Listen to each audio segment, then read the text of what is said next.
오늘 우리가 함께 은혜 나누실 하나님 말씀 창세기 9장 18절에서 23절의 말씀입니다. 창세기 9장 18절에서 23절의 말씀 우리 같이 한 목소리로 합독하겠습니다. 방주에서 나온 노아의 아들들은 셈과 함과 야벳이며 함은 가나안의 아버지라. 노아의 이 세 아들로부터 사람들이 온 땅에 퍼지니라. 노아가 농사를 시작하여 포도나무를 심었더니 포도주를 마시고 취하여 그 장막 안에서 벌거벗은지라. 가나안의 아버지 함이 그의 아버지의 하체를 보고 밖으로 나가서 그의 두 형제에게 알림해 셈과 야벳이 옷을 가져다가 자기들의 어깨에 메고 뒷걸음쳐 들어가서 그들의 아버지의 하체를 덮었으며 그들이 얼굴을 돌이키고 그들의 아버지의 하체를 보지 아니하였더라. 아멘. 오늘 함께 봉독한 말씀 가지고 성령에 취하십시오라는 제목으로 함께 말씀의 은혜를 나누겠습니다. 어제도 우리가 말씀 나눌 때 하나님께서 생육하고 번성하라라는 말씀 주신 것을 우리가 함께 보았습니다. 생육하고 번성하라는 말씀으로부터 다시 시작된 민족의 시작에 관한 이야기가 이제 전개가 됩니다. 노아의 세 아들 셈과 함과 야벳으로부터 사람들이 온 세상에 퍼지기 시작합니다. 그래서 각 민족의 조상들이 되었죠. 이 세 아들이 생육하고 번성하는 동안에 노아가 술에 취해서 일어났던 한 사건에 대해서 오늘 말씀을 하고 있습니다. 노아가 포도 농사를 짓고 포도주를 담그고 그 포도주에 취해서 벌거벗고 잠을 자고 있었습니다. 그때 함이 아버지의 벌거벗은 모습, 그의 하체를 보고 형제들에게 찾아와서 비웃었습니다. 부모님을 불쌍히 여겨서 술에 취해서 그 벌거벗은 그 모습을 정말 안타까운 마음으로 얘기를 했다면 성경에서 이렇게 크게 비중을 다루진 않았을 것 같아요. 비웃었고 또 조롱했고 또 그 이야기를 이제 듣고 나니까 그의 형제들 셈과 야벳이 아버지의 하체를 가리기 위해서 어깨에 겉옷을 둘러매고 뒷걸음질 쳐서 그러니까 아버지가 술에 취해서 잠이 들었으니까 뭐 앞으로 들어간들 뒤로 들어간들 뭐 알겠습니까만 그러나 자녀의 도리로서 뒷걸음질 쳐서 부모님의 부끄러운 부분을 감추어 드리고 그렇게 조용히 빠져나왔습니다. 이 이야기 속에서 우리가 좀 생각해 볼 몇 가지 말씀들이 있습니다. 첫째로 은혜를 받은 후에 우리 유혹을 이겨야 됩니다.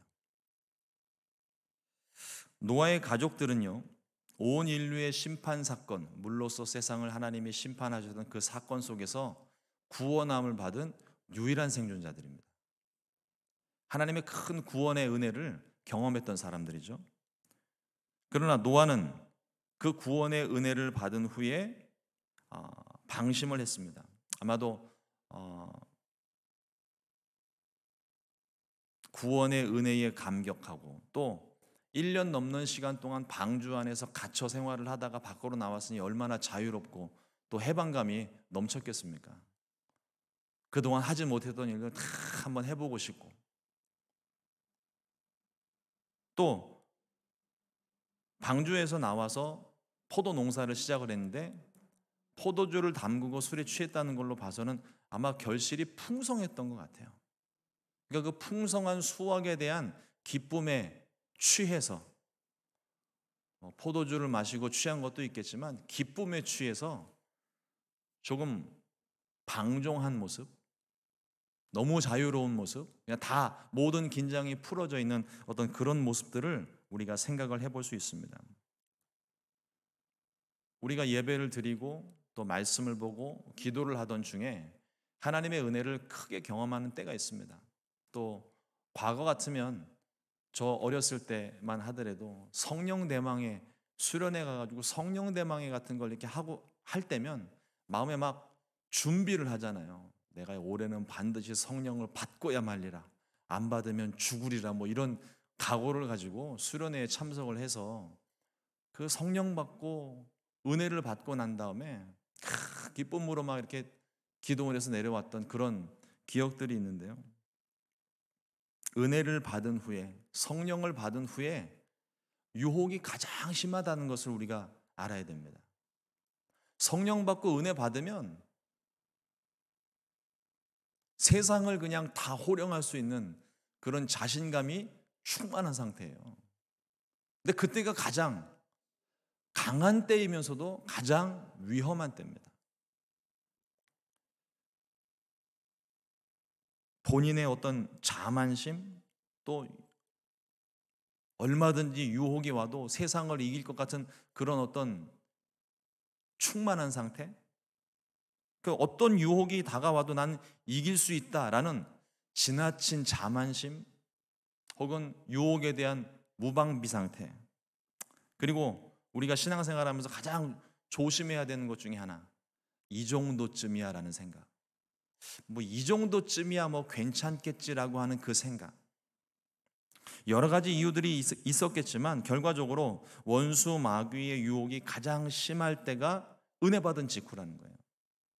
또 그 은혜 속에 평안할 때, 예수님께서 광야의 시험을 받으셨을 때를 한번 생각을 해봅니다. 요단강에서 물로 침례를 받으시고 성령이 비둘기같이 임하시고 하늘로서 소리가 있어 이는 내 사랑하는 아들이라 인정받은 아주 하나님의 은혜가 충만한 상태죠. 그런 후에 바로 직후로 광야로 나아가서 40일 동안 금식을 하셨습니다. 성경에 보니까 성령으로 충만한 상태를 우리에게 알려주고 있어요. 어느 때보다 예수님의 그 사역 가운데서도 어느 때보다도 가장 성령 충만한 때가 아니었을까 생각을 합니다. 그런데 바로 그때 마귀의 시험이 시작이 됐어요.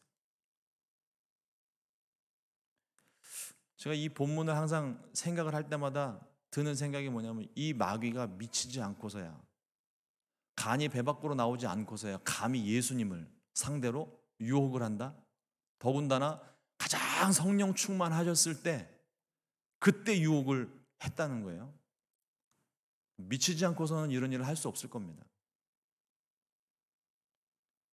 상식적으로 이해되지 않는 부분이지만 아마도 마귀는 더 집요하게, 그리고 어떤 가장 완벽한 상태에서 어떤 틈을 찾아서 유혹을 했던 것 같습니다. 우리는 성령으로 충만해야 되고 성령 충만함을 간직하고 유지해야 됩니다. 내가 은혜를 받았다면 받은 은혜를 유지할 수 있어야 돼요. 죄의 유혹이 있을 것을 미리 알고 난다면, 알고 대비를 한다면 우리 받은 은혜를 얼마든지 유지할 수 있습니다. 매일매일 새롭게 하시는 은혜도 있지만 또 하나님이 부어주신 그 은혜를 내가 유지하고 관리하는 것도 신앙생활의 아주 중요한 부분입니다. 에베소서 5장 18절 말씀에 보니까요, 술 취하지 말라 이는 방탕한 것이니 오직 성령으로 충만함을 받으라. 여기서 이 술 취함이라고 하는 것은 세상 것들을 우상으로 삼은 상태입니다. 세상에 내가 좋아하는 것, 내가 채우고 싶어 하는 것들로 가득한 상태, 그래서 그것들을 나의 우상으로 삼은, 우리 믿음의 말로 이야기를 하자면 세상에서 내가 채우고 싶고 가장 좋아했던 것을 하나님과 동격으로 여기고 하나님처럼 받드는 그런 상태, 세상에 취해 있는 상태를 이야기를 합니다. 반대로 성령 충만은 이 술 취함과 비교해서 우리가 생각해 볼 때 세상 것들이 아닌 하나님만을 나의 주인으로 모신 상태입니다. 성령으로 취한 상태. 그러니까 세상 것들에 취한 상태가 술 취함에 표현이 됐다면 하나님으로 가득한 성령으로 취한 상태를 우리는 성령 충만이라고 말하고 있는 것입니다. 성령에 취한 상태이건 술에 취한 상태이건 우리가 경계해야 될 것이 절제력과 통제력을 잃어서는 안 된다는 것입니다. 술 취한 사람들이 실수를 많이 하잖아요. 말에 실수가 있고 행동에 실수가 있고. 근데 놀랍게도 성령 충만 받은 그 상태에서도요, 실수가 있을 수 있어요. 성령 충만하다고 모든 것이 다 허용이 되는 게 아닙니다.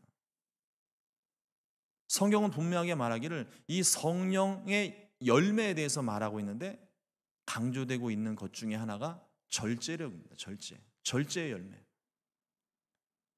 성령에 취하면 절제의 열매를 맺고 유지할 수 있어야 되는 거예요. 이러므로 성령 충만함을 유지하고 마귀의 모든 유혹을 이겨내시기를 우리 주님의 이름으로 축원을 드립니다. 두 번째로, 사랑은 모든 허물을 덮을 수 있습니다. 함은 아버지의 허물과 실수를 드러냈습니다. 형제들에게 가서 다 일러 바쳤어요. 함은 아버지의 실수를 가려야만 했습니다. 그의 형제들처럼 가려야만 했어요. 셈과 야벳은 아버지의 허물을 가렸습니다. 부모는 자식의 허물을, 그리고 자식은 부모의 허물을 가려야만 되는 거예요. 어느 한쪽에서만 그 허물을 가리는 것이 아니라 서로 쌍방간에 허물이 있을 때 그것을 감추어주고 가리워줄 수 있어야만 합니다. 부모 자식 간에 뿐만 아니라 나 이외의 모든 사람들에 대하여서도 허물과 실수를 우리는 덮어주어야 되는 거예요. 베드로전서 4장 8절 말씀에 무엇보다도 뜨겁게 서로 사랑할지니 사랑은 허다한 죄를 덮느니라. 여러분, 이 말씀에 대해서 우리가 오해가 없기를 바랍니다. 이것은 죄를 방조 내지는 방관하라는 얘기가 아니에요. 사랑으로 용서하고 용납하는 일에 대해서 말씀하고 있습니다. 에베소서 4장 2절 말씀은 또 말합니다. 모든 겸손과 온유로 하고 오래 참음으로 사랑 가운데서 서로 용납하고, 서로 용납하는 일. 사람이 어디 완벽할 수 있습니까? 우리가 완벽하다고 생각하는 그 사람조차도 실수할 때가 있고 넘어질 때가 분명히 있습니다. 허물도 실수도 있는 법입니다. 사랑으로 용납하고 위로하고 격려한다면 우리는 함께 성장할 수 있고 관계도 회복될 수 있어요. 사랑하고 용납하게 될 때 깨어졌던 관계조차도 회복이 될 수가 있습니다. 회개와 회복이 목적이어야지 징계와 정죄가 목적이 되면 안 됩니다. 징계와 정죄가 목적이 된다면 그저 판단하고 죽이는 일이 가득해질 게 우리 사이에 평안함이 아마 없을 것입니다. 예수님께서도 우리가 죄 지었잖아요. 우린 죄인이잖아요. 우리 그 죄 때문에 죽어 마땅한 존재들입니다. 그럼에도 불구하고 주님은 우리를 사랑하셨고 그 죄를 보혈로 덮으셨습니다. 그 보혈이 사랑인 거잖아요. 사랑은 허다한 죄를 덮는다고 분명히 말씀합니다. 이미 우리가 그 사랑을 받았고 내가 그 사랑을 받았다면, 내가 용서함을 받았다면 우리 주변에 있는 모든 사람들도 그 마음으로, 그 사랑으로 용서하고 용납해야 되는 것입니다. 물론 죄에 대해서는 우리는 단호해야 됩니다. 말씀드린 것처럼 죄를 방조하거나 방관하라는 이야기가 아니에요. 데살로니가전서 5장 22절 말씀은 악은 어떠한 모양이라도 버리라고 이야기합니다. 죄라고 하는 것이 어떤 행위적인 것, 도덕적이고 율법적인 것, 그래서 거짓말을 하고 남의 것을 탐하고 십계명에 말하고 있는 것처럼 미워하고 시기하고 질투하고 도적질하고 죽이고 하는 어떤 그런 행위적인 것에 대한 죄만 이야기하는 게 아닙니다. 우리의 마음, 이 마음이요, 죄의 시작점을 한번 보세요.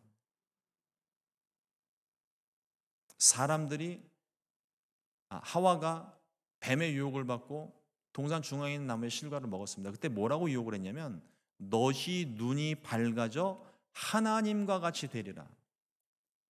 죄의 근원은요, 하나님과 같이 되는 거예요. 내 삶의 주인이 하나님이 아니라 내가 되는 게 죄인 것입니다. 같은 맥락으로 내가 더 사랑하는 것, 내가 우상처럼 떠받들고 있는 것이 그게 곧 나의 하나님이 되는 거예요. 그것이 죄라는 것입니다.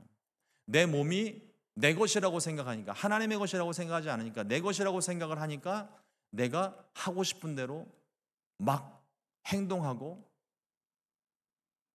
죄를 범하는 것이잖아요. 하나님을 대신하고 있는 것들, 하나님을 거역하는 모든 일들이 다 죄입니다. 이러한 것들에 대해서 단호하게 우리는 물리쳐야 되는 거예요. 우리의 모습이 이웃에 대해서는 엄격합니다. 다른 사람들의 죄와 실수 이런 것들에 대해서는요, 아주 냉정하게 비판을 해요. 그런데 자기 자신에 대해서는 한없이 관대해요. 그래서 요즘 생겨난 말이 뭡니까? 내로남불. 어떤 분이 내로남불을 사자성어로 생각을 해가지고 한자 단어를 막 찾고 있더라고요. 아니에요, 그냥 줄임말이에요. 내가 하면 로맨스, 남이 하면 불륜. 그래서 내로남불이에요. 이거 뭐 사자성어 아닙니다.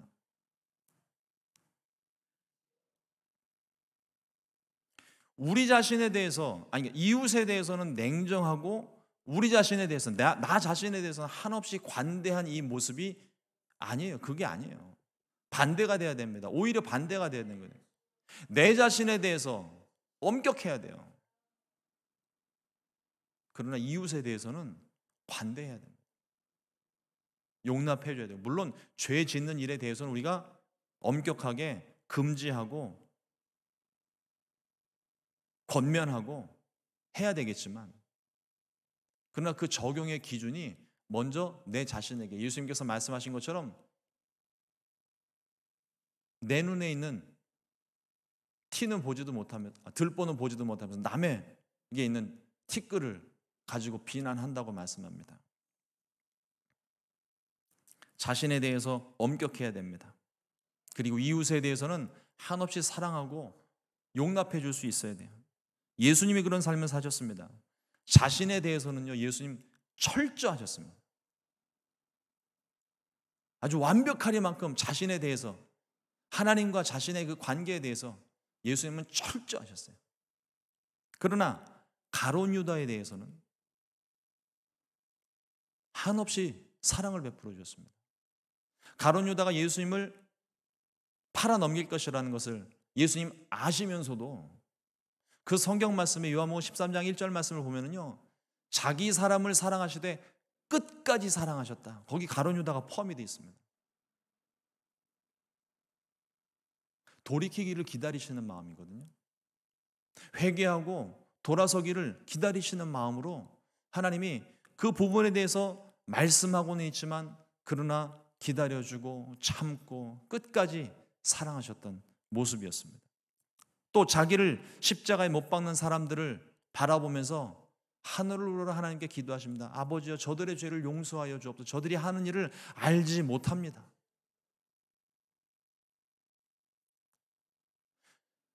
상대방이 어떤 죄를 저지르고 잘못된 일을 하고 있을 때 그 사람에게 가서 말하기 전에, 그 죄에 대해서 지적하기 전에 우리 먼저 충분히 기도해야 돼요.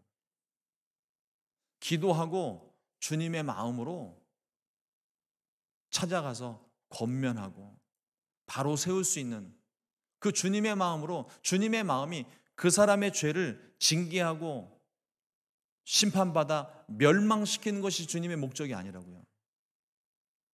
살리는 게 목적이에요. 돌아서게 하는 게 목적이에요. 다시금 하나님께로 돌아서서 생명을 얻게 하는 것이 하나님의 목적입니다.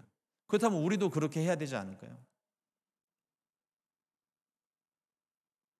주님의 사랑으로 용서하고 위로하고 회복시켜 우리에게 맡겨진 사명을 감당하는 오늘 하루가 될 수 있기를 주님의 이름으로 축원을 드립니다.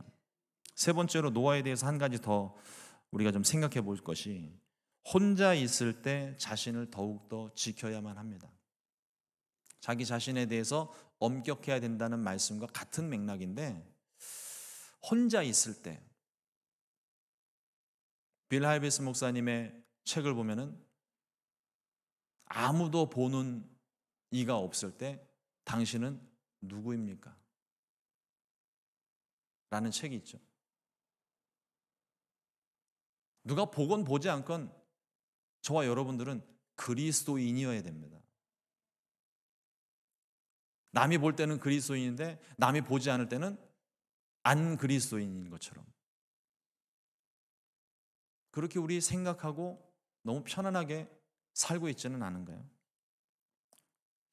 노아가 포도주를 마시고 취했습니다. 혼자 마셨을까요? 말씀을 묵상하다가 문득 그런 생각이 들었어요. 노아가 과연 혼자 마셨을까? 그럼 이게 나쁜 아버지죠. 포도 농사가 풍년인데, 그래서 포도주를 담궜는데 가족들 다 내팽개쳐 놓고, 이건 내가 농사 졌으니까 나 혼자 먹을 거야, 아무도 건들지 마, 혼자 홀짝홀짝 마시다가 술에 취했을까요? 같이 마시지 않았을까 싶습니다. 함께 했을 것 같아요. 이건 제 생각입니다. 성경은 여기에 대해서 말하고 있지는 않아요. 포도 농사가 풍년이고 온 가족이 축배를 들었을 가능성이 훨씬 더 많은 것 같아요. 그런데 중요한 거는 노아는 술에 취해 홀로 누워 있었다는 겁니다. 함은 홀로 아버지의 하체를 보고야 말았어요. 혼자 있을 때. 죄의 시작은 홀로 있을 때 시작이 됩니다. 많은 사람들이 보는 앞에서 공개적으로 죄를 범하는 사람은 없어요. 요즘 하도 희한한 일들이 많이 일어나니까 사람들 보는 앞에서도 정신 나간 행동들 하는 경우가 종종 뉴스에 소개가 되고는 있지만, 그건 일반적인 것이 아닙니다. 대부분의 정상적인 사람들이라면, 많은 사람들이 보는 앞에서 이게 죄인지 뻔히 아는데 대놓고 죄를 범하는 사람은 없습니다. 은밀한 곳에서 조용히 죄를 저지르지. 허물도 은밀하게, 죄도 은밀하게 찾아옵니다. 하와가 홀로 있을 때 뱀의 유혹을 받았어요. 다윗이 홀로 있을 때 밧세바를 간음하는 사건이 일어납니다. 홀로 있는 시간, 우리 홀로 있는 시간을 정말 잘 지켜야 됩니다. 유혹이 많은 시간이기도 합니다. 혼자 있는 동안에 끊임없이 우리의 생각과 마음을 원수마귀가 조종하고 움직여서 죄로 향하게끔 자꾸만 하는 것 같아요. 하지만 유혹이 많은 시간이기도 하지만 반대로 하나님과의 친밀한 교제의 시간이 될 수 있습니다. 다른 사람들 앞에서 말하지 못하는 것이지만 하나님 앞에서 나 홀로 있을 때, 하나님 앞에 골방에 들어가서 나 홀로 기도할 때는 하나님께 아뢰지 못할 죄가 없고 말씀 못 드릴 게 없는 거예요. 하나님은 우리의 중심을 보시는 하나님인데 우리 그 하나님 앞에서 숨길 게 뭐가 있겠어요? 홀로 있는 시간에 하나님 앞에 나와 죄를 고백하기도 하고 회개하기도 하고 남에게 말 못할 사정들 다 이야기하고. 기억하고 계시는지 모르겠지만 암 전문의였던 원종수 박사님 예전에 간증 들을 때 보니까 그런 말씀하시더라고요. 자기 하루 이렇게 지내는 동안에 자기를 괴롭히는 사람들이 많대요. 또 수많은 환자들을 상대하니까 뭐 목숨이 왔다 갔다 하는 상황에 의사를 상대로 못할 말이 뭐가 있겠습니까? 막 그런 얘기 듣고, 또 교회 안에서도 온갖 부정한 일들과 나쁜 일들에 대한 소식이 막 이렇게 들려질 때 마음이 너무 힘들었는데, 그 간증하시는데 그러시더라고요. 그런 사람들을 만나게 되면 가슴속에 꾹 담아놓는데, 뒤끝이 있는 사람이라고. 그러면서 속으로 이제 그러는 거죠. 내일 새벽에 너 두고 보자.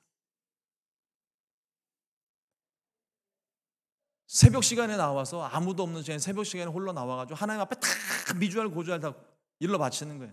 하나님, 저 사람이 이랬고요, 저 사람이 이랬고요. 하나님 앞에서는 얼마든지 할 수 있어요. 우리가 기도하는 시간이 바로 그런 시간입니다. 하나님과 이런 속사정, 속에 있는 얘기 다 할 수 있어요. 다 할 수 있어요. 남에게 말 못할 문제들, 그런 문제들까지도 하나님 앞에 나와서 엎드려 기도하면서, 하나님, 내가 이런 문제가 있는데요, 하나님 이 문제 좀 해결해 주세요. 내가 해결할 방법이 없어요. 남 부끄러워 남한테 말도 못해요. 하나님은 아시지요. 새벽에 나와 그렇게 하나님 앞에 기도하고 나면 우리의 마음에 평안함이 임하는 거예요. 그래서 우리가 이 새벽 시간을 지키는 거 아닙니까?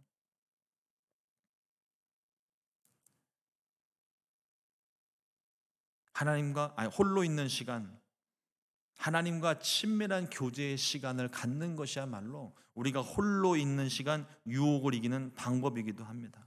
유혹이 몰려올 때 하나님께 기도하면서 믿음이 자라고 하나님과의 관계는 점점 더 가까워지게 되는 것입니다. 잠언 4장 23절 말씀에 무릇 지킬 만한 것보다 더욱 내 마음을 지키라. 생명의 근원이 이에서 남이니라. 달라스에서 사역을 할 때 교회를 멀리, 아마도 순복음 시카고 교회처럼 30분 이상 되는 거리를 이사해서 올라갔어요. 근전에 성도님들이 그 전에 있던 성전 장소도 성도님들의 댁과는 거리가 좀 멀었어요. 새벽 예배 나오시기가, 또 연세가 많으셔서 새벽 예배 나오시기가 쉽지 않아요. 홀로 기도할 때가 훨씬 더 많았습니다. 새벽 예배도 그렇고, 수요 예배도 그렇고, 금요 예배도 그렇고. 저는 금요 철야를 만들어서 새벽 2시까지 이렇게 혼자 기도하는 시간을 갖기도 했었거든요. 그런데 홀로 있는 시간을 갖다 보니까 별의별 짓을 다 하더라고요. 이것도 시간이, 혼자 있는 시간이 되다 보니까, 그 시간은 누구도 방해를 받지 않는 시간이니까 이것도 해보고 저것도 해보고, 내가 그동안 하고 싶었던 일도 하고 못 해봤던 것도 해보고. 어느 날 갑자기 문득 제 마음 가운데 공허함이 찾아왔습니다. 내가 지금 뭐 하는 짓이지? 그러면서 제 안에 막 제 자신에 대한 채찍질이 시작이 되는 거예요. 너 주의 종이잖아. 너 목사잖아.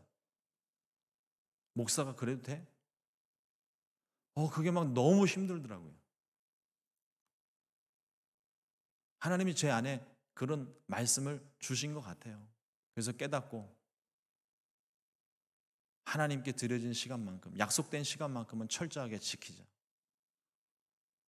엎드려 기도하고, 잠을 자더라도 성전에 와서, 내 사무실에 머무는 게 아니라 성전에 와서 잠을 자더라도 잠을 자고, 말씀을 보고 기도하고, 어떤 때는 기도의 줄이 안 잡히면 유튜브로 화면 크게 틀어놓고 예배 드리고 찬양 틀어놓고, 어찌하든 성전 안에서 무엇인가를 하나님과 만나는 시간을 좀 가지려고 하고 나니까 마음의 평안함이 찾아오는 거예요.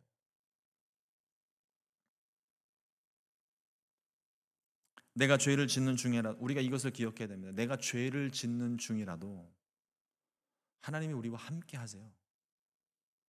세상 끝날까지 우리와 함께 하신다고 약속하셨습니다. 하나님이 내가 신앙생활 잘하고 말씀 보고 기도하고 그 순간에만 우리와 함께 하시는 것이 아니라, 내가 죄를 짓고 있는 중에라도 하나님 우리와 함께 하고 계시다고요.